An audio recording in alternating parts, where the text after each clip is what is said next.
уюмдар, аймактык бирикмелер же үчүнчү тараптын келишүүсү менен дагы чечиш керек, же болбосо убактылуу зым менен тозуш керек деген да пикирлер айтыла баштады. Биз бүгүн мына ушул багытта сөз кылабыз. Биздин студияда Кыргыз Республикасынын Жогорку Кеңешинин депутаты, парламенттин эл аралык иштер, коргоо жана коопсуздук боюнча комитетинин мүчөсү Шарапов Закир Эшматович, Кыргыз Республикасынын мурдагы вице-премьер-министри генерал-лейтенант Мамытов Токон Болотбекович жана атайын кызматтын ардагери генерал-майор Медетбеков Артур Капарович бар. Саламатсыздарбы? Саламатсыздар. Ошондой эле биздин уктурууга түз байланыш аркылуу Кыргыз Республикасынын мурдагы вице-премьер-министри Абдрахман Маматалиев дагы пикирин билдирүү үчүн кошулат. Анда биздин студияга кош келипсиздер. Бүгүнкү өтө курч жана актуалдуу болуп жаткан тема тууралуу маегибизди баштай берели. Алгачкы сөздү Закир Эшматович сизге берсек, сиз бүгүн эле Жогорку Кеңештин сессиясында, жыйындын башында ушул чек ара маселесин козгодуңуз, өкмөттүн отчетун угуу керек, бул маселе терең анан тез иликтениши керек деген пикирди билдирдиңиз. Сөздү ушундан баштасак да. Туура айтасыз. Мына 31-майда 2020 жылдын ушу саат 12-де Кадамжай районуна караштуу Бийлик айыл өкмөтүнүн Чечме айылынын төгөрөгүндөгү аныкталбаган деген чек ара аймагында өзбек граждандары менен кыргыз граждандарынын ортосунда таш ыргытуу тополоң болуп чыкты. Биз ошол 31-май күнү саат 12 жарымдарда башталган убактан баштап жергиликтүү бийлик менен, айыл өкмөттөрү менен, айыл башчылары менен, айыл аксакалдары менен, активисттер менен, жада калса бул жердеги чек ара маселелери боюнча биздин вице-премьер-министр Акрам Камбараевич Мадумаров менен тыгыз бир саат сайын маалымат алмашып, ситуация кандай болуп атат, ошону тез аранжеде жөнгө салуу үстүнөн иштеп келдик. Ошол жерде жыл сайын бул Чечме булагыны, Чечме айылынын тургундары тазалоо иштерин жүргүзөт. Бул жыл сайын эл өзүнүн ичкен сууну, сууну, арыктарын тазалап, булакты тазалап, ошол ишти аткарып аткан күнү обед учурунда тамакка отурганда Өзбекстан тараптан белгисиз көп сандагы өзбек граждандары колдоруна таш кармап, тупой предметтерди кармап келип ошол жерде чай ичип отурган биздин граждандарга таш ыргытуу менен ошол жерде чатак чыгарышкан.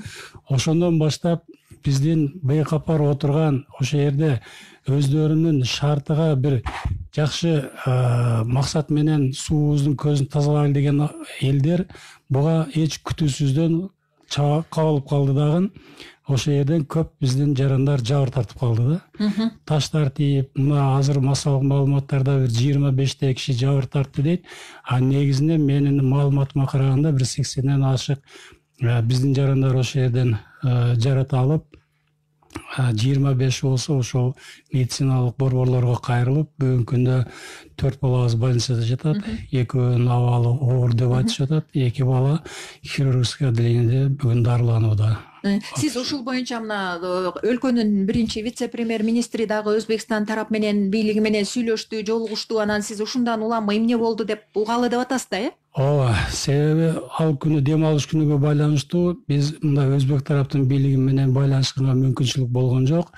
А өзүбүздүн бийликтин мына биринчи вице-премьер өз Кубатай Элчевич Боронов менен Акрам Камбараевич сүйлөшүп, ошол түнү менен Боронов Кубатай Элчевич жолго чыгып, эрте менен Кадамжайга жетип барды.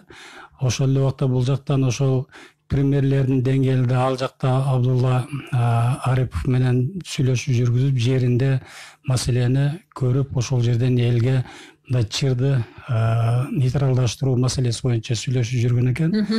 Ошондо 1-июнда булар Кадамжай жергесинде жолугушуп, биринчи сүйлөшүүнүн этабын ошол жерде жүргүзгөн. А экинчи этабы болсо бул ошол кыргыз-өзбек чек арасынын ортосундагы нейтральный зонада жүргөн да.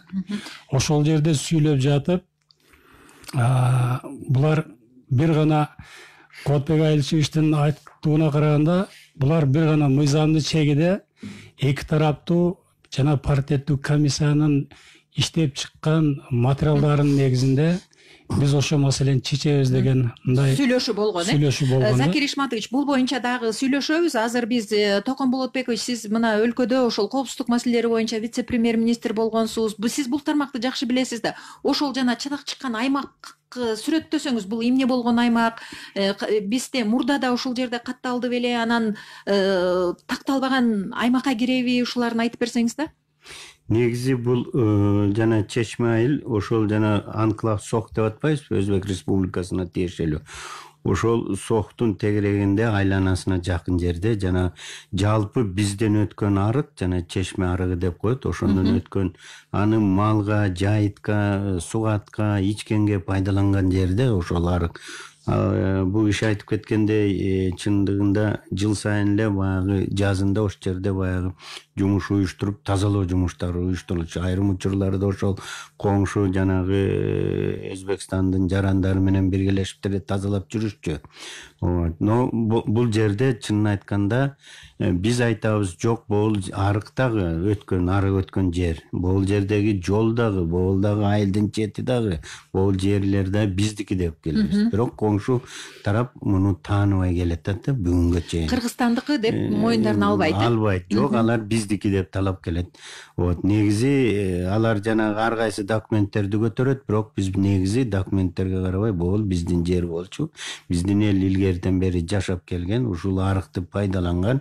Уш жерден биз тияка өтчүбүз, бияка өтчүбүз деп мына негизи ушул бул баягы чарба өйдө жагында да баягы ызуу чыккан чарбактын чатагын өзүңөр билесиңер. Ылдыйлак жери, Чечме, ошонун тегерегинде, ошол анклавдын тегерегинде бир 10 чакты ушундай татаал эмелер бар да, такталбаган аймактар бар. Аймактар бар.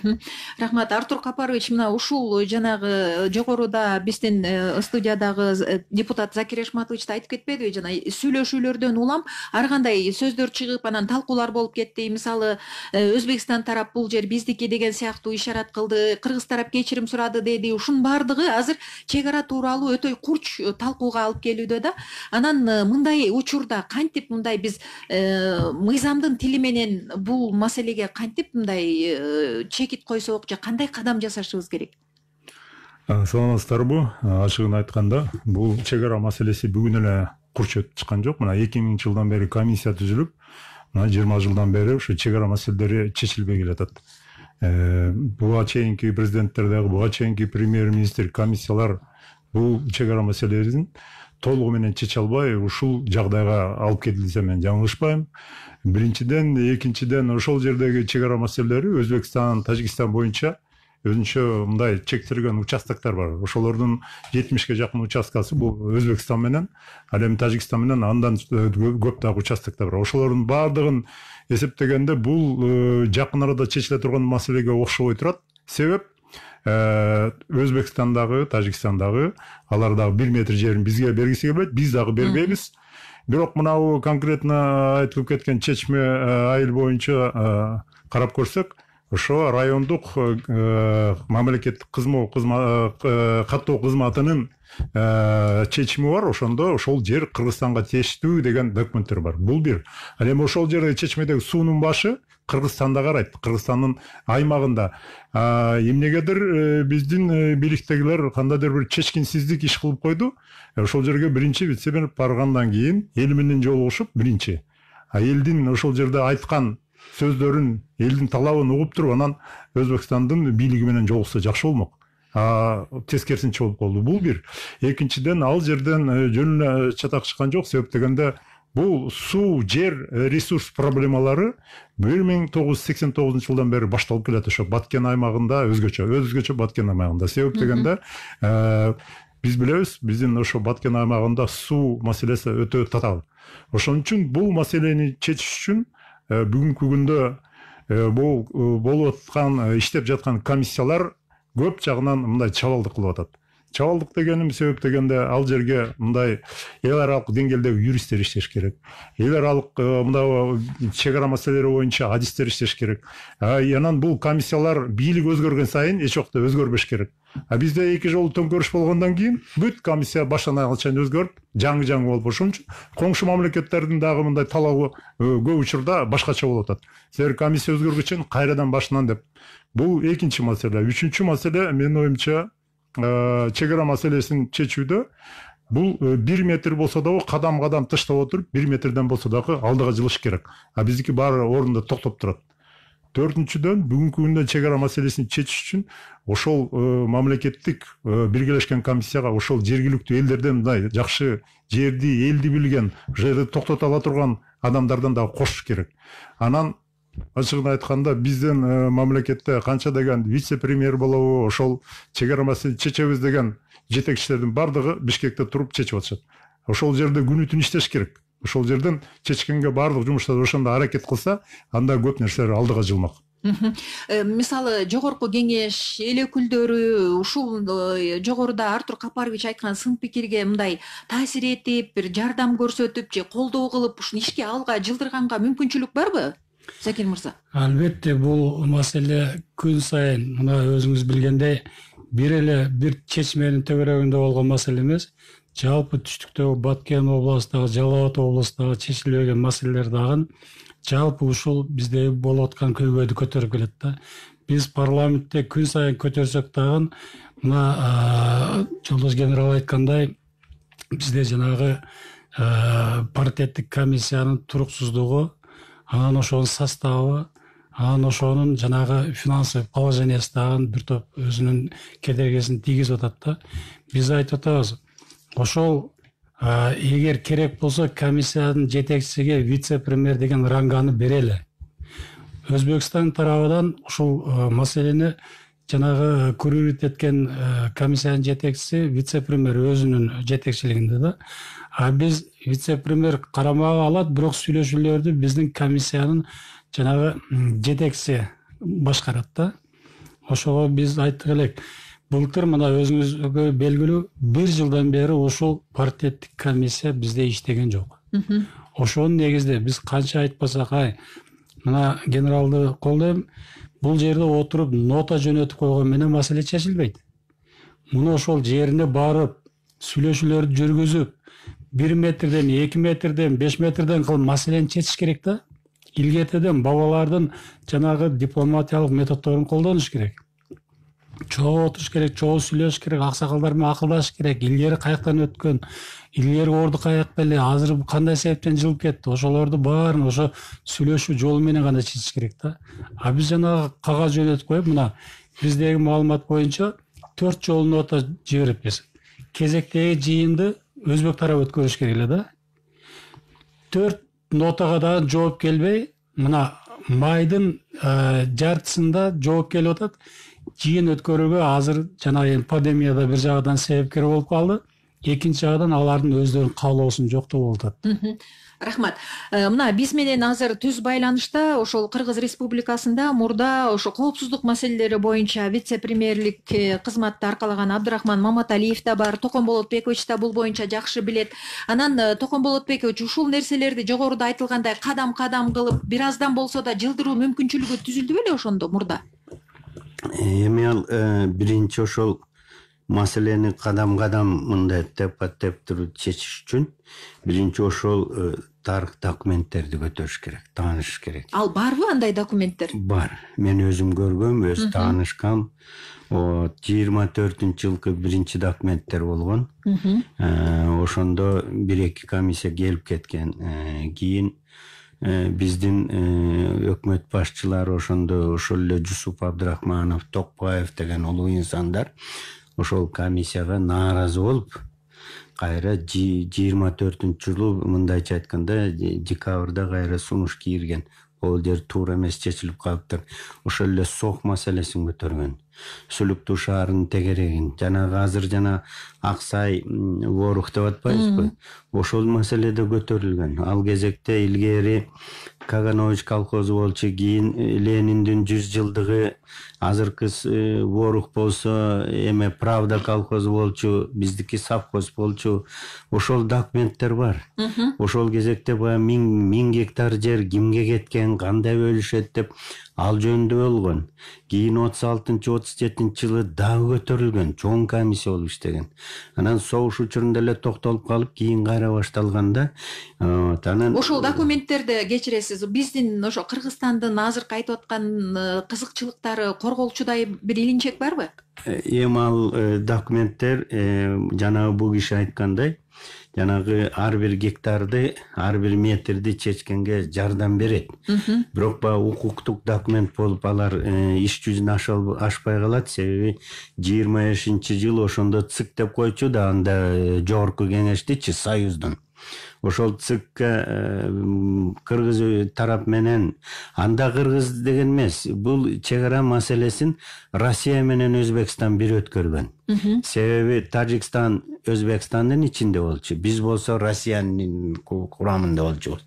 Ушул эки комиссия иштеген да, негизи иштеп туруп, анан 25-жылы жаңы жылдын астында декабрда сүйлөшүп, кол коюп туруп, анан сессияга алып чыгып бекитебиз дегенде, коңшу тараптар Өзбекстандын өкмөтү ошондо өкүлчүлүгү кайра чакыртып алып, анан ошол кесепетинен бүгүнкү чейин. Ошон үчүн жанагы жерди чечиш үчүн ошол документтерден баштап, андан эмне үчүн башташ керек? Себеби өз учурунда биздин жанагы Каганович деп атабыз, 100 жылдык деп атабыз Лениндин, Правда колхоз деп атабыз алардын. Ошолор сүйлөшкөндө, ошол учурунда бирин-бирине берген эмелер бар. Анда госак деп койчу. Ошолор деле бар да архивде мисалы. Ошолор бар, ошолорду алып айтыш керек. Бизде момчу алгансыңар. Момуну бергиле. Жана 1000 гектар деп атпаймынбы? Ошондо 1000 гектардан бүгүнкү күнгө чейин 200 гектардан ашык бир 300 гектардай жер ошол кезекте эле бизге кайра келбей калганда, мына ошондон баштап көрсөтүш керек. Бул эл аралык сотко барсак да биз утабыз да буну. Ошонун баарын билип туруп, ушулардын тарыхты билип, ошол документтерди билип, албетте азыр оор. Ушул бир топ документтердин баары азыр Москвада. Эми ачыгын айтайын, Ташкент менен Москвада. Бирок өз учурунда мен бул документтердин бир тобун өзүм көрүп, таанып окуганмын да. Ошону алып туруп, анализдеп, анан ошону менен азыр бул жерде сүйлөш жүргүзүп, биз тарапка мамлекеттин, элдин кызыкчылыгын коргоп туруп, тынч эле ошол жерде мындайча айтканда кебез жип менен муунтуп коюп, өзүбүзгө карата чечип койсок болот. Маселени муунтуп коюп деп айтып атам да. Түшүнүктүү. Мына биз менен байланышта турган мурдагы вице-премьер-министр Абдрахман Мадакимовичке сөз берели. Абдрахман Мадакимович, саламатсызбы? Саламатсыздарбы? Болот. Мына жогоруда Токон Болотбекович айтпады, ошол мындай биздин Кыргызстандын кызыкчылыгына чечип кое тургандай мүмкүнчүлүк бар эле деп. Ошол мүмкүнчүлүк аз да болсо жылыш кылганга сиздин убакта, Токон Болотбековичтин убагында мүмкүнчүлүктөр бар беле? Кантип эмне кылсак болот эле? Же азыр сиз ошол механизмди эмнеден көрүп турасыз? Токон Болотбекович туура айтат. Бирок сен айтпай койду. Токон Болотбекович ушунда да мен ушунда дагы жумушчу топтор иштеген. Жумушчу топтор иштеп, анын курамында ар түрдүү адистер бар эле. Ар түрдүү адистер, жергиликтүү элдин өкүлдөрү кошулган болчу, жергиликтүү бийликтин өкүлдөрү кошулган болчу. Ошо жумушчу топ бир топ чакырым жерлерди ушул Тажикстан менен дагы Өзбекстан менен дагы каттап алдыга жылдырып материалдар болгон. Тилекке каршы кийин ал киши да кетип, биз да кеткенден кийин кандайдыр бир деңгээлде жанагы өкмөттөр аралык делимитация боюнча комиссия бар да, демаркация боюнча. Ошонун канталуу деңгээлде каралбай калды, мүмкүн кээ жерде токтоп калган болуш керек. Албетте жылдырса болот. Абдан туура Москва тарабынан ошол ал мезгилде мамлекеттик чек ара эмес, административдик чек ара болгон эки союздук кийин деле Союздук республикалардын ортосунда да. Москва тараптан кээ бир мезгилдерде кандайдыр бир чечимдер чыгып турган. Мисалы, убактылуу кандайдыр бир жайлоолорду биздин кошчорго пайдаланууга берилген. Bir kolxozdan ikinci kolxozga çarvalık mesele. Oyunca kandaydır bir vakti belirgen yerler olan. Bunday dokumentler abdan köp. Bundaylar abdan köp. Ananeler gününün şu kızışçılığına yarışa götürüp çıvar ketmiyorlar. Bu negizden bizde tolu bilen andan burunkudağı, Sovyetler Soyundan burunkudağı Soyuz gelirke çeyinkidagi malumatları var. Çok yaxşı malumatlar var. Kadam taşlap turup bizdin өлкөнүн кызыкчылыгына иштей турган маалыматтар бар деп атасыз. Өлкөнүн сөзүнө иштей турган маалыматтар бар.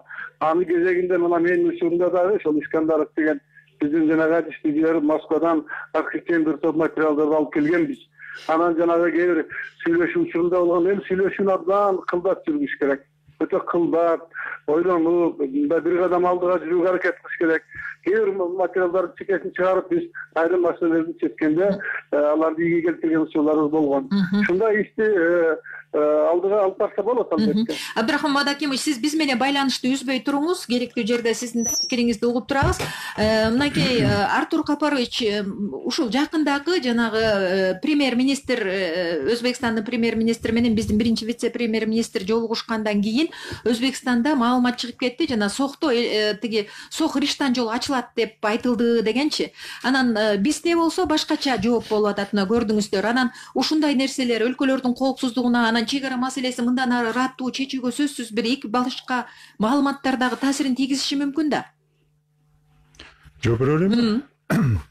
Албетте биздин коңшу өлкөлөрдөгү тынч жатпайт. Алардын дагы атайын кызматтары, чек ара боюнча комиссиялары, чек арачылар, жергиликтүү элдер өздөрүнүн кызыкчылыгы үчүн бизге каршы иштейт.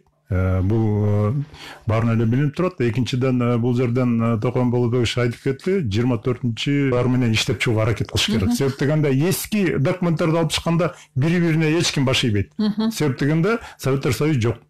Административдик территория болгон. Чек ара баягы Советтер Союзунун мындай жалпысынан болгон. Анда чечилбей эле ушинтип созула берет да. Бул эски документтер менен жакын арада чечилбейт. Ошон үчүн жаңы идеялар менен жаңы талаптарды коюп, анын үстүнө баягы чек ара маселелери көбүнчө тоонун кырдаалы, суу, адам баспай турган жерлер менен кетет да. Бул бир. Ал эми ал жер чечүү оңой. Жанагы тала жер болгон, суу келген жерлер өтө кыйын. Буну бири-бирине өстөмдүк кылбай, 1 метр Кыргызстанга келсе, 1 метр Өзбекстанга берип, ошол бирине взаимоуступов деп коет орусча. Ошонун негизинде чечүүгө аракет кылыш керек. Токон Болотбекович, кошуласызбы? Мен кошула албайм. Себеби биринчисинен биз все-таки жанагы 24-27 жылкы тиги тарап колдогон документтер. Кыргыз тарап 53-жылы баштап 59 жылга чейин иштеген документтер бар. Биз ошого таянып атабыз. Бул баары бир эл аралык сотко барсак да ушул биринчи сот бизден арыз алып туруп эле экинчи кана документтериңерди деп сурайт. Ал баягы бөлөктү сурабайт. Экинчи маселе даже эл аралык сотко барбай туруп кайсы бир мамлекетти ортого далдамчы кылып эметсек дагы ал мамлекет дагы далдамчы мамлекет да эки документти сурайт биринчи. Ошондуктан эң биринчи менин оюм, биз жанагы бул киши айткандай инвентаризация кылышыбыз керек. Кеме любой мамлекет бизди колдойт. Биз ошону колдон чыгарбашыбыз керек. Анан мен бул Артур Капаровичти мени колдойм. Бир жер бир жерин. Жанагы азыр баягы биз эми бол 27-28 жыл эгемендүүлүктө бир ырдап, аш жеп, бийлеп деле бир көрбөдүкпү. Бирок жыйынтыгы мына эчтеке чыккан жок. Баягы эле кейпибиз менен отурабыз да, ошон үчүн азыр бөлөк ыкмалар менен өтүш керек. Ошо Артур Капарович ошону айтып атпайбы, жаңы ыкма деп? Ошол жаңы ыкма менен өтүп туруп, ошол жаңы ыкма дегенде, бирок ошол ыкмабыз биз оюбузду болушубуз керек. Эртең ызычуу чатак чыкканда эл аралык сотко барыбыз, биз өзүбүз барбайбыз десек дагы дүйнөнүн чоң мамлекеттери бизди көчүк талаштырат деп туруп алып барат сотко. Ошондо биз баягы мен жөнүнө келдим дебей, жанагындай кагаздарыбыз менен барышыбыз керек да. Соктун тагдыры монтип чечилген. Жусуп Абдрахманов монткен, Токпаев монткен, биринчи секретарь ЦК Компартия Киргизии мынткен дешибиз керек да. 80 кийинки 73 жылкы 74 жылкы документтер да бар. 89 жылкы документтер бар. Биз ошол жер берип кайра албаган, албай бүгүнкү чейин бизге кайтып берилет. Ошонун бар. Эми мунун баары эмне үчүн жанагы Абдрахман Маматалиевич айтып кетти, а киши да мени аягын айткан жок деп. Бул документтер бизге кийин тийди колго. Чынын айткан, мисалы мен кийин көрдүм. Эгер өз учурунда мурда көпчүлүк бир нече жыл мурда болсо, анда биз муну бөлөкчө пайдаланат элек да. Сүйлөшүүнүн да тактикасын өзгөртөт элек да. Артур Капаровичтин айтканында да бир эме бардай болуп атат да, негиз бардай. Анткени ошол жанагы сиз айтып аткан документтерди алар тааныбай коюшу да мүмкүн да. Тааныбай жатат алар. Анча жол айтты. Анткени 20 жылдан бери комиссия болду. Анда кантебиз? Тааныбай кошту. Алар айтат, бизде 24-22 жылдагы чечимдер бар. Мынакейде документтерин көргөзүп атат. Биздики 55, 56, 59 жылдарда документтерге таянып атабыз. Ошон үчүн эки ачакай болуп атат. Бул жерде талаш-татыш абдан көп болот. Бул жерден иш жылбайт. Жакын арада. Ошон үчүн мен айтып атпаймынбы? Жаңы ыкма, жаңы кандайдыр ой пикирлер, жаңы сунуштар менен чыгыш керек. Себеп дегенде эски документтерге таянып, бул биз өзүбүздүкүн айтабыз, алар өздөрүн кылат, ошентип жүрө беребиз. Чек ара маселе чечилбейт, талаш-татыш боло берет. Ал жерде мен окуган документтерде эми ачык айта албайм, бир нече документ бизге Кыргызстанга ылайыктуу документтер бар. Ошол эле булар жана эмне үчүн кыргыздар силер 24-27 жылкы документ баш тартып 58-59га качып атасыңар деген, даже ошол булардын сөзүнө келип отурсак да, жана 24-27ге караса ош жерден да утканга мүмкүнчүлүк бар да. Бирок ошол эле документти көтөрүп эле ошол документ менен эле чуркап жүргөндө болбойт. Азыркы бөлөк ыкмаларды, баягы мурдагыдай встреча сүйлөшүүлөрдүн баарын тышташ керек. Баягы сен мени уважаешь, я тебя не уважаю деген бүттү, ал өттү, ал жыйынтык берген жок. Азыр отуруп айтыш керек. Бул менин элим, бул менин жерим. Бул сеники, давай чечебиз. Мына бул акт деп эле актарды көргөзүп эле ошон менен. Же сен макул болосуң, же болбосо мен азыр сени сотко берем деп эле сүйлөп барыш керек да. А биз эмне үчүн анда эл аралык сотко азыр кайрылууга болбойбу? Азыр эми биз сүйлөшө элекпиз. Ал эл аралык сотко кайрылганда дагы бир нюанс бар да. Кандай? Ал тиги тарапта макул болуш керек. Анан эл аралык сотко кайрылган арызыбызда тигил тарапта кол коюш керек да. А булар бербейт. Азыр уже биз азыр жанагындай иштей баштасак, ошон үчүн мен жана бул ишини колдогонум, жаңы ыкмалар менен алып келип туруп анан ош жерге анан буларды бүгүнкү күндө ошол жанагы талаш аймактарда калктын саны мурдагы ошол Советтер Союзунун убагындагыдай эмес, калктын саны өсүп атат, үй бүлөлөр кошулуп атат, жерлер көбүрөөк талап боло баштады. Мисалы ушул жолугушуудан кийин эле биздин көптөгөн саясий, коомдук ишмерлер, активисттер өздөрүнүн пикирлерин айта баштады да. Анан дагы бир пикир айтылды. Мына эки тараптын өлкө башчылары убактылуу президенттин указы жана макулдугу менен ошол тактала элек жерге дагы чек арага зым тартуусу керек, мындай белгилеп коюш керек шарттуу түрдө дейт да. Ушундай ыкма колдонулушу мүмкүнбү? Бул мындай мыйзамга ылайык келеби?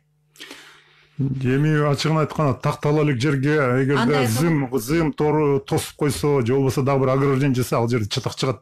Такталбаган жерсе, алар айтат биздин жер жартысы силердики болсо, жартысы биздики такталган эмес.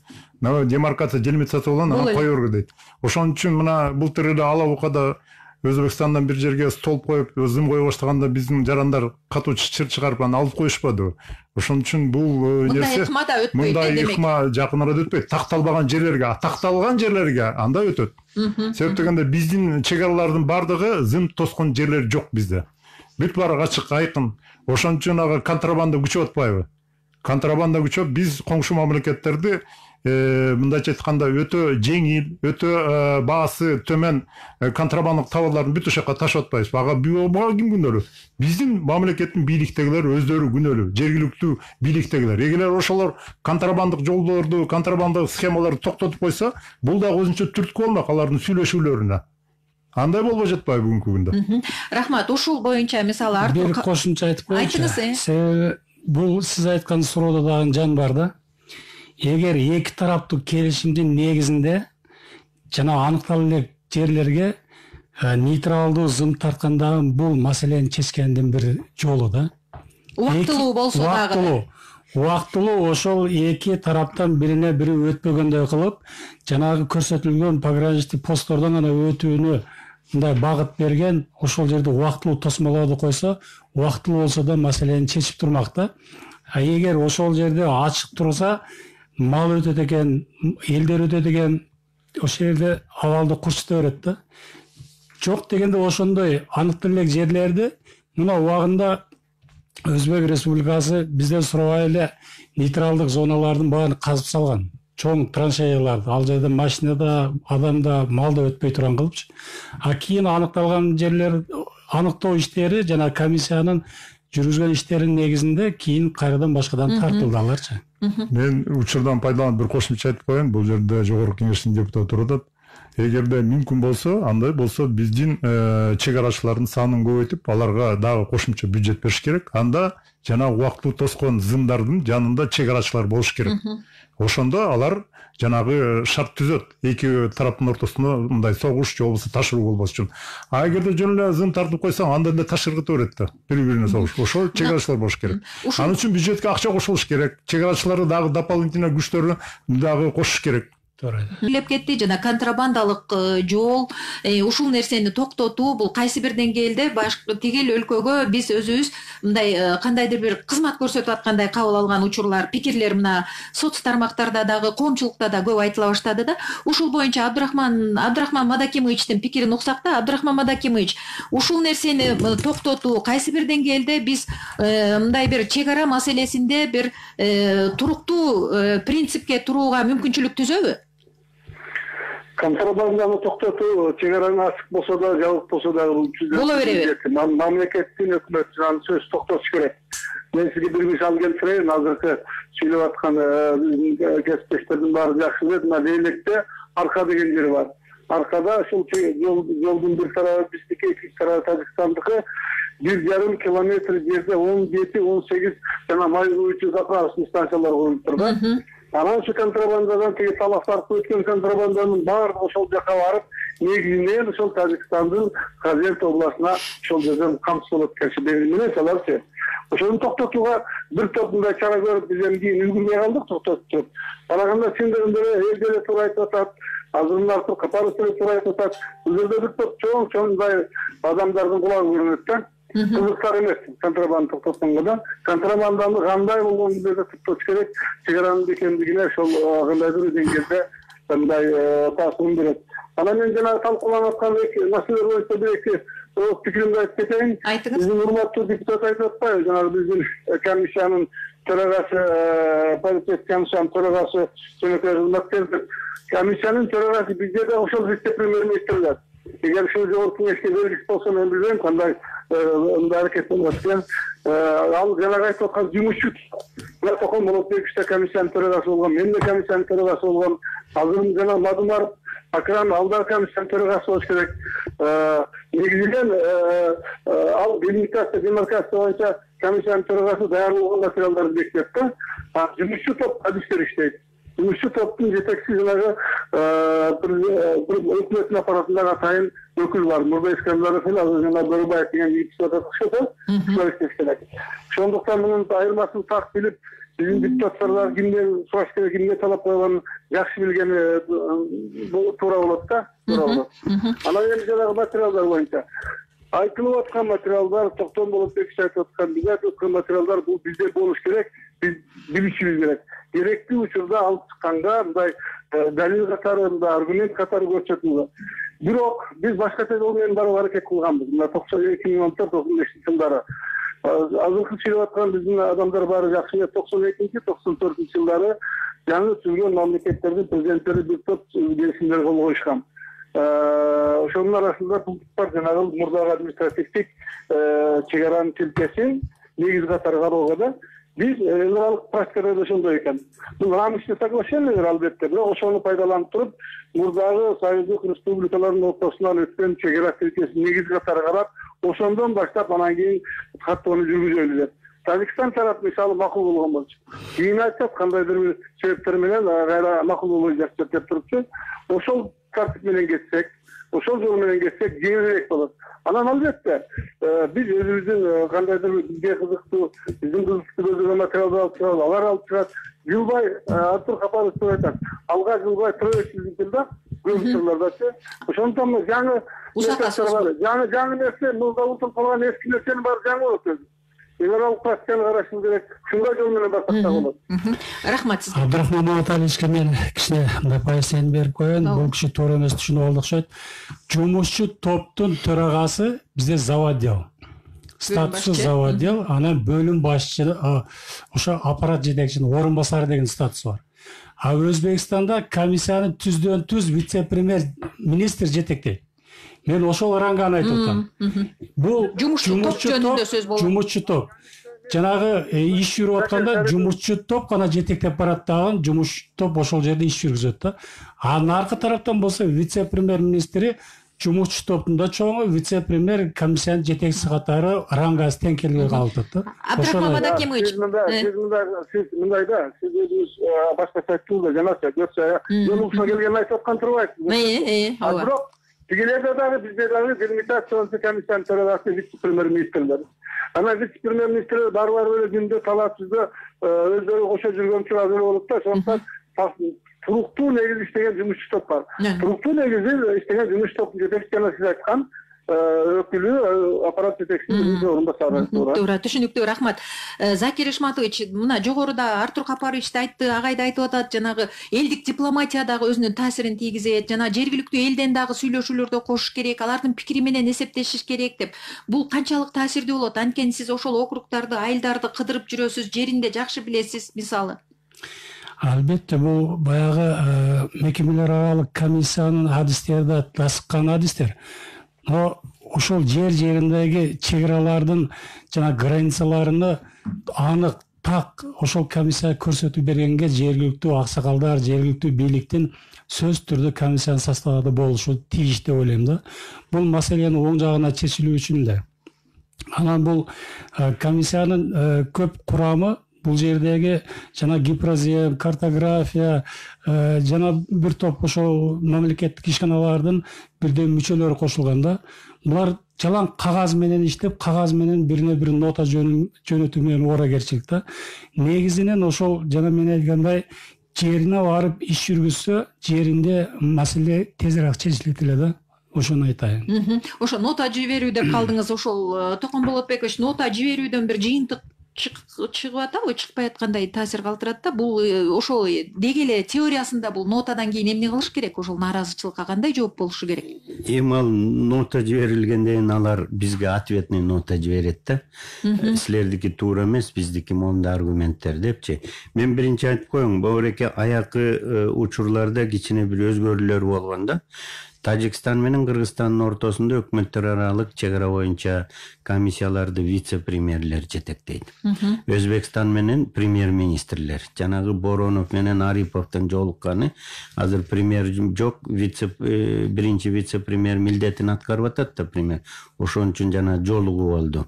Өзбекстандын сунушу боюнча ушундай болгондо алар ушул вице-премьерлерге бербей, түз эле премьерлер бат чечип, жанагы бир жылда чечип, ушун баягы маарага жетелик деген эмеде болгондо. Но бирок кандай комиссия болбосун, ким жетектебесин, баары бир баягы сүйлөш жол менен бүтөт да. Анан бул бир. Экинчиси, бир нерсени унутуш керек, эске алыш керек да. Мисалы, биз Лейлек боюнча чек араны Тажикстан менен Лейлек району боюнча азыр ош жерден бир маселе чечип атсак, биз эсибизде болуш керек. Коңшу мамлекет ошол Лейлектин бир айылдын жанында, жана арка дейбизби, жанагы катта туз дейбизби, ошол жерде чек аранын бир болгону бир 10 соток же 100 соток же 5 гектар жерди, анын тагдыры мүмкүн Аксайдын тегерегинде чечилет. Бирин-бирине байланыш, алар да ошентип келет да, биз да айтабыз, бул жерден биз бул айылдын Лейлек районунан бул жерди мынча деп бир кичине уступкага барсак, то бул жерден биз жылбай өлгөнгө чейин туруп уш жерден ушунча жерди алышыбыз керек деп ушундай бир эмелер бар да. Ошон үчүн жанагы дипломатиянын айрым учурда иштебей калганы, жана элдик дипломатия ошондон. Себеби биздин Лейлектик туугандарыбыз ала айтат, менин атаман бул жерге мал басып жүргөн, бул жерди бербегиле дейт. Всё, биз комиссия иштей албай калат. Комиссия чек ара бул өзүнчө мындай көп точкада, мындай. Ар бир точка өзүнчө, бул точка уш жерден эле чечилбейт. Бул точка чечиш үчүн бул жерде 2 точканы чечиш керек. Ушулдан 50-60-100 километр. Мисалы, Өзбекстан менен алсак, жана Унгарто деп атпайбызбы? Чатак чыккан Унгарто. Анын тагдыры келип туруп Камправат Анжыдан суу сактагычынын тегерегинен чечилет. Ал баары эле көз азыр тоону эки бөлүп эле чечип койгон, алар макул болбойт, кол койбойт. Алар айтат, биринчи хорошо, монча 10 метр чечтик, эми келгиле боор эки чечелик дейт. Бул дүйнө жүзүнүн практикасы да. Ошон үчүн ушундай бир кыйынчылыктар бар. Бирок ошон үчүн жаңыкма керек. Жанагы жаңыкмалардын бири мүмкүн жанагындай жер алмашканга чейин барабызбы. Но бирок жер алмашканга чейин мен дагы бир жолу айтайын. Жөлнөбайга жаңыкма деп эле жер алмашабыз, суу баскан жерди суу баскан жерге, таштак жерди таштак жерге алмашабыз дебей, биринчи инвентаризация кылалы. Канча жерибиз бар болчу? Кайсы колхоздук эле? Кайсы эми аксакалдык эле? Анан 2 жыл өтүп кеткен. Ордуна тигилер эмне берди? Суу бермек, же дагы бирдеме бермек. Бердиби? Берген жок. Мына ошону тактап туруп, анан ошону атак өзүбүздүн жерибизди анан билбей инвентаризация кылбай туруп анан бир жерге алмаштырышыбыз мүмкүн. Токомболотбекович, Абдрахман Мадакимович, сиз иштеп турганда ошо инвентаризация деген маселени көтөрдүңүздөр беле? Көтөрүп ошондо башталган. Ошондо бул иш башталганбы демек? Жок, муну мен Душанбеден барып ушул бул жерден сүйлөшүп туруп өзүбүз. Анан ушундай жыйынтыкка келип, анан мен Душанбеге барганда, анан ошондо айтканбыз. Мына боор эки анклав дебей, момча жер бар, инвентаризация кылабыз, анан бул жерден монда аласыңар. Силерде макул болгула. Кетчү элиңер кете берсин, калабыз дегенге паспорт беребиз дегенге чейин. Эми азыр айтса болот, бирок ал кезекте ошондой болгон. Анан бул 6 айлык деп түзүлгөн, бирок 6 айдан кийин ал кезекте президент кайра мени чакырып алып 3 айдын ичинде бүтүр деди. Мен айттым, чоң границаны 3 айдын ичинде бүтпөйт десем, макул 3 ай деп коет да, кайра бир 10-15 күнөн чакырып туруп 3 ай болбой калды, 1,5 айда бүтүр деп, анан жанагы ызычуу менен баягы катта туздун нефть газ качат этирчи эмес билет, Бекер Тажикстанга. Ошондо же губернатор билбейт, же аким билбейт, же айыл өкмөтү билбейт. Жана электе катта туздан күнүгө ошол жерден труба менен газ кетип атат, күнүгө эртең менен бензовоз келип баягы нефтини куюп кетип атат. Тияка Бекер налог төлөнбөйт эчтеген. Ошондон ызычуу башталып кеткен да. Ошондон анан момундай кадамга барыш керек, момундай жаап, момундай кылалык, монт тозолук, анан контрабандалы басалык дегенде. Анан ошондо контрабандисттер айрымдары эле ачык эле айткан. Же сиз макул болосуз, же сиз макул болбосоңуз коалицияны бузуп туруп, өкмөттү отставка алып, кызматка келбейсиз деди. Ошону эле жазап койду. Жана Артур Капарович айткан контрабанданын түздөн-түз тиешеси ушул болуп атпайбы мисалы? Ошолор жазайт, ошолор. Муну өкмөттүн колунан деле келбейт. Керек болсо эртең бул киши туп-туура айтат. Азыр барып жазаган учурда дагы эртең тигилер сүйлөшүп коет, айрым биздин эмелер менен, адамдар менен.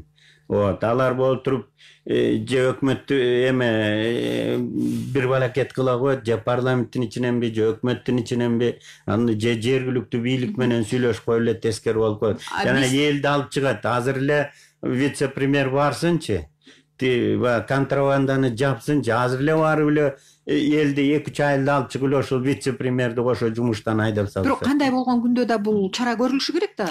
Албетте. Ошон үчүн жестко болуш керек, жестко. Барып туруп ошого карабастан, ан үчүн ошону жашап аткан киши билиш керек. Мен эл деп, элдин жер деп Кыргызстан үчүн азыр согушуп атам, артыман эч ким бирөө бычак менен залга сайбайт деп туруп смело барыш үчүн команда болуш керек да. Ошол чечкиндүү кадамды ким кылыш керек? Бул чечкиндүү кадамды биздин бийлик башчыларынан башталат. Саясий эрк, саясий чечкиндүүлүк керек. Ошол контрабандалык жол менен, коррупциялык жол менен болуп аткан иштерге каршы аябысыз күрөш керек. Биринчиден ошол жакта атайын мындайча айтканда коррупция, контрабанда күрөшүү бөлүмдөрүнүн көбөйтүп ошол жерде катуу иштерди башташ керек. Баары эле билет ким жасап атат, ким алып барып атат. Ал ошо контрабанда, коррупциялык жол өкмөттүн кишилеринин дагы, парламенттин кишилеринин дагы аралашып кеткендери бар. Ачык сөз бул. Андан тышкары жергиликтүү бул киши Токомбош айтып берди, ошол нефтини тажиктер алып жүргөн эч ким билбейт экен. Баары эле билген, потому что баарына пайда алып келчи, эки жактан акча бөлүп алышчы. Муну билип туруп эле болду. Ай сайын өздөрүнүн эмесин алышчы акчасын. Ошон үчүн билмексен болуп жүрө берген. Анан билинип калгандан чуу чыгарып, бул кишини кийин анан ошентип отуруп жумуштан айдап жиберишкен. Ачык сөз да. Ошон үчүн бийликтин чечкиндүүлүгү, эрктүүлүгүнүн негизинде катуу сок курса, буну токтотсо болот. коррупция менен контрабанда өзгөчө ошо биздин чек арага жакын жайгашкан аймактарда. Закир Ишматович, Контрабанда тууралуу парламентте да бир топ ушул сөз айтылып парламентте жүрөт, бир топ жол көтөрүлдү. Биз комитетке чакырып алып дагы ушул вице-премьерлер менен талкуу жүргүздүк. Бул эми контрабанда деп жанагы сумка менен, тележка менен үй тиричилик керектелген буюмдарды контрабанда десек, бул туура эмес да болуп калат экен. Бизге бүгүнкү күндө эң баягы көп ташылып аткан бул ГСМ болуп атат да, күйүүчү майлар. Булар биринчи жагдан биздин жолду талкалап атат. Экинчи жагдан бул эми контрабанда десек, буга азыр мындай чисто бизнес тили менен реэкспорт деп ушундай бир өзүнчө бизнестин бир жолун табышты да. Буларды документациясын текшерип келгенде, булар чындап эле элекке чейин ушу аркага чейин жанагы 20дан ашык заправка бар деп атпайбы, Абдрахман Маталевич? Ошол чындап эле ошол жерде 20дан ашык заправка бар. Ошол жерге чейин документтер оформить этилет, станцияга куюлат, ал жерден чек аркылуу сатылат. Бул жерде жана налоговиктер дагы, таможниктер дагы буларды контрабанда деп колуна кармай албай атат да. А негизинен бул жерден жанагы 20дан ашкан заправка Бишкектин бир районундан чоң көлөмдөгү күйүүчү майлоочу заттарды сатат да. Ал жер өзүнчө эле бир чоң бизнестин очогу болуп калган. Ошондуктан буларда бизнес дайым изденүүдүн үстүнөн иштейт экен. Контрабанда жок, контрабанда эмес, бул элекке бараткан. Ооба.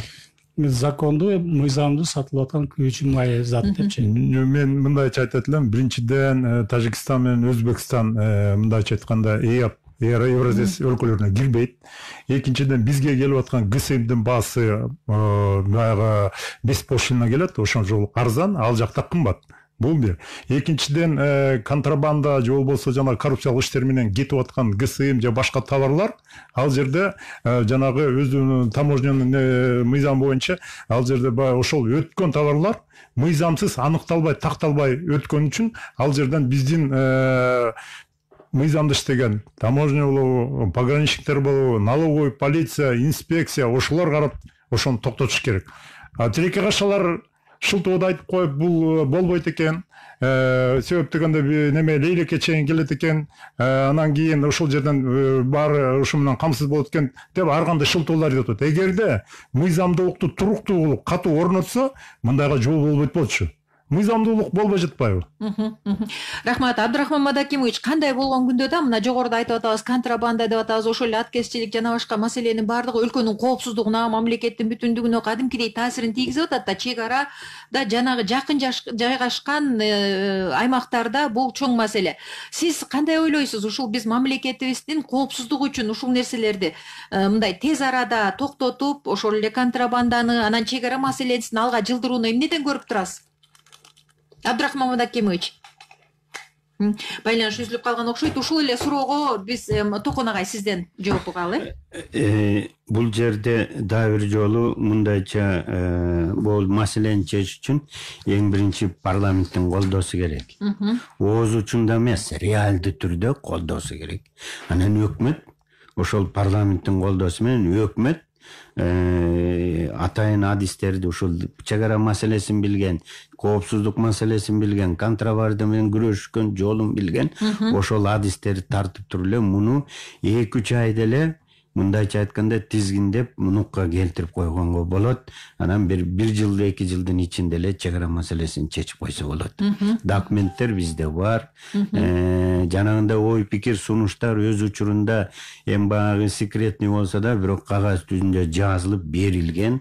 Өйдө жакка ошону алып эле азыр велосипед ойлоп чыгарбай эле ошол боюнча эле иштеп кетсе болот. Артур Капарович, бизде мисалы Өзбекстан тарапта, Тажик тарапта өздөрүнүн бир талаптарын коюп атат да. Анан биз дагы ошондой талаптарды коюп, тең ата сүйлөшүүлөрдү жүргүзүп, тең ата мамилелешип кызматташсак, кайсы бир деңгээлде ишти жылдырууга мүмкүнчүлүк түзүлөр бекен? Албетте, биз деген дайыма кайсы чоң мамлекет болобу, ири кичинекей мамлекет болобу, баары менен тең ата сүйлөшкөнгө шарт түзүш керек. Себеп дегенде бүгүнкү турмуштун, мамлекеттин, элдин кызыкчылыгы үчүн албетте тең ата сүйлөшүш керек. Ал үчүн жанагы топтолгон документтерди негизинде жаңы ыкмаларды колдонуп, мына коррупция, контрабандага каршы күрөш боюнча чек ара маселелерин күчөтсөк, албетте анан бизде болуп аткан окуяларды көрүп атсалар. Тем более бизде мынау социалдык тармактарда биздин бийлик боюнча бизде болуп аткан мынау парламенттеги өкмөттө болуп аткан окуяларды көргөндөн кийин алар ойлойт биз бул мамлекетте иш баардык жагынан мыйзам чыгаруу жагынан дагы аткаруу комитети жагынан дагы начар чабал болуп атат деп. Себеп дегенде депутаттар көзөмөл кылганы менен бирок аткаруу бийлиги толук аткарбай жатпайбы? Аткаруу бийлиги толук аткарбайбы? Мына мыйзамчылар да бүгүн айтып атпайбы? Мына премьер-министр мына бүгүн ушундай кыйын акыбалда отпускада жүрөт, туурабы? Кыйын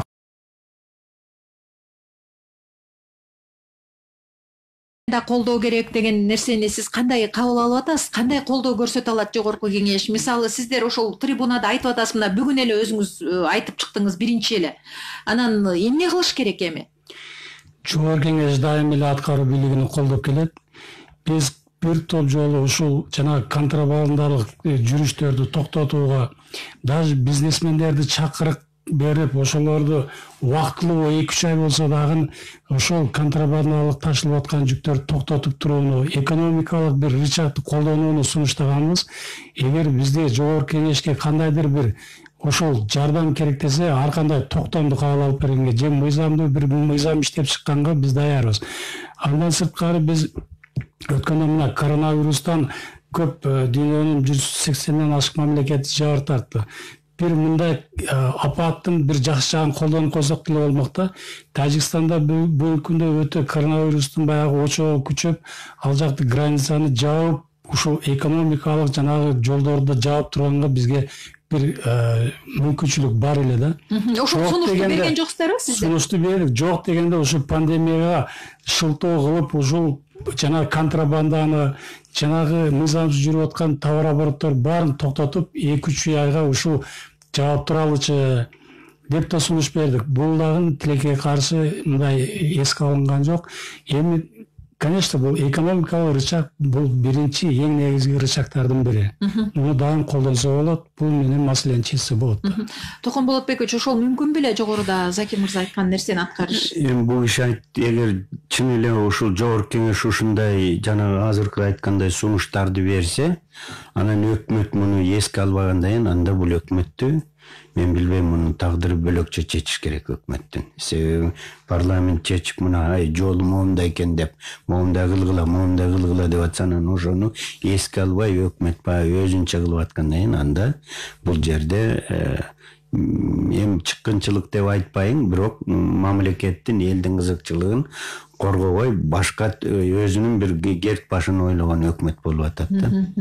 Ошондуктан мен бүгүн эң негизи чек ара маселени чечкенде, чынын айтканда бул парламент, президент чечпейт, чек ара кызматы чечпейт, МВД чечпейт, муну өкмөт чечет. Бул дүйнөлүк эмеде өкмөткө жүктөлгөн. Бул өкмөттүн түздөн түз милдети. Ошон үчүн өкмөттү чакырып туруп, парламент азыр жанагы айтканым болсо жазуу түрүндө токтом кабыл алып берип, бир айдан кийин келип бизге доклад берип турасың деш керек. Май айынын аягы, айдын башы кайра жанагы окуялар кайталанып кетти. Артур Капарович, кыскача айтсаңыз, биринчи сиз эмнени көрүп турасыз? Эң биринчи ушул кайталанган окуяларды чечүүнүн же дагы кайталанып кетпеш үчүн эмне кылышыбыз керек? Бүгүн ачыгын айтышыбыз керек. Бул дүйнө жүзүндөгү мына социалдык жарылууларды баарыбыз көрүп угуп атабыз. Ошол эле кыйын болгон демократиянын бешиги болгон Америкада азыр бүгүнкү акыбал кандай болуп атат? Бул биринчи, экинчиси мына коронавирустан кийин элдин көбү карантинде болуп, экономикалык кризиске, социалдык кризиске батып турган убагы. Анан кичине эле мындайча айтканда искра чыгып кетсе, отун чыгып кетсе, ошол жерден чоң чатак айланып кетиши мүмкүн чек ара маселеси. Ошон үчүн бүгүнкү күндө биздин өкмөт тез аранын ичинде ошол жердеги атайын кызмат, укук коргоонун кызматкерлери, жергиликтүү кызматкерлерди ошондой от чыкпаш үчүн, жарылуу чыкпаш үчүн баардык ыкчам тез мобилдүү группалар түзүп ошолдорго иштерди жүргүзүш керек, түшүндүрүү иштерин. Бул биринчи маселе. Кыскача айтыңыз, убактыбыз аяктап. Экинчиси, чек ара маселелерин чечүү боюнча өкмөт өзүнүн бийлигин толугу менен колдонууга аракет кылыш керек. Эгерде колдоно албай, анда атсакка кетиш керек. Рахмат. Закир Эшматович, кыскача айтсаңыз, сиз мүчө болгон комитеттагы бул чек ара маселеси өтө олуттуу экендигинен мындай бир эмне кылалы деп турасыздар? Комитетте бир ушул маселе козголдубу? Бүгүнкү күндө мына разведка, контрразведка катуу иштеш керек. Бул жерде жана үчүнчү дагы бир күчтөрдүн баардыгы сезилет да. Тынч жаткан элдин ортосуна даярдык көрүп келип бир элге кол салган бул жөнөкөй элдин арасынан чыккан иш эмес. Ошон үчүн бизде жанагы укук органдары ошол разведка жагынан күчтүү иштеп мындайга жол бербеш керек да. Анан элдин арасында түшүндүрүү иштерине тез жүргүзүп, маселе чечилгенге чейин элди сабырдуулукка чакырып туруш керек да. Рахмат. Урматтуу радио угармандар, сиздер биринчи радионун Шак жүрүш деп аталган саясий ток-шоу программасын уктуңуздар. Биз бүгүн чек ара чыры тууралуу сөз кылдык. Биздин студияда Кыргыз Республикасынын Жогорку Кеңешинин депутаты, парламенттин эл аралык иштер, коргоо жана коопсуздук боюнча комитетинин мүчөсү Шарапов Закир Ишматович, Кыргыз Республикасынын мурдагы вице-премьер-министри генерал-лейтенант Мамытов Токон Болотбекович жана атайын кызматтын ардагери генерал-майор Медетбеков Артур Капарович болду. Ошондой эле биздин уктурууга түз байланыш аркылуу мурдагы вице-премьер-министр Абдурахман Маматалиев катышты. Сиздерге ыраазычылык билдиребиз, ишиңиздер ийгиликтүү болсун. Чек ара маселеси Кыргызстандын кызыкчылыгына чечилет деген ниетте биз бүгүнкү маекти аяктайлы. Программаны алып барган Талайгүл Чабдарова. Кайрадан эфирден жолугушканга чейин саламатта болуңуздар.